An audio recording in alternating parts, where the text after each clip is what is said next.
ಮನೆಯವರ ವಿರೋಧದ ನಡುವೆಯೂ ಅವನೇ ಬೇಕು ಅಂತ ಕಾಡಿಸಿ ಪೀಡಿಸಿ ಮದುವೆಯಾಗಿದ್ದ ಮಹಿಳೆ ಈಗ ತಾಳಿ ಕಟ್ಟಿದ ಗಂಡನನ್ನ ಬಿಟ್ಟು ಮತ್ತೊಬ್ಬನ ಕೈ ಹಿಡಿದಿದ್ದಾಳೆ. ಮಲಗಿದ್ದ ಗಂಡನ ಸೊಂಟ ಮುರಿಸಿ ಕೊಲ್ಲಿಸಿಯೇ ಬಿಟ್ಟಳು ಹೆಂಡತಿ. ಪತಿಗೆ ಕೈ ಕೊಟ್ಟು ಗೆಳೆಯನ ಜೊತೆ ಪತ್ನಿ ಜೂಟ್. ಕಸ ಹಾಕ್ತೀನಿ ಅಂತ ಹೋದವಳು ಬಂದೇ ಇಲ್ಲ. ಆಂಟಿ ಬಂದ್ಲು ಆಂಟಿ.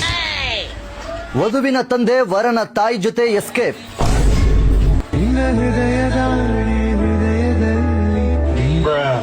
ಹಾರ್ಟ್ ಅಟ್ಯಾಕ್ ಅಂತ ನಂಬಿಸಿ ಅಂತ್ಯಕ್ರಿಯೆ ಮಾಡಿದ ಒಂದು ಸಾವಿನ 2 ಕೋಟಿ ಇನ್ಸೂರೆನ್ಸ್ ಆಸೆಗಾಗಿ ಗಂಡನಿಗೆ ಗುಂಡಿ.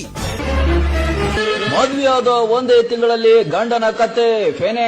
ಪುರುಷನೊಂದಿಗೆ ಪತ್ನಿ ಎಸ್ಕೇಪ್.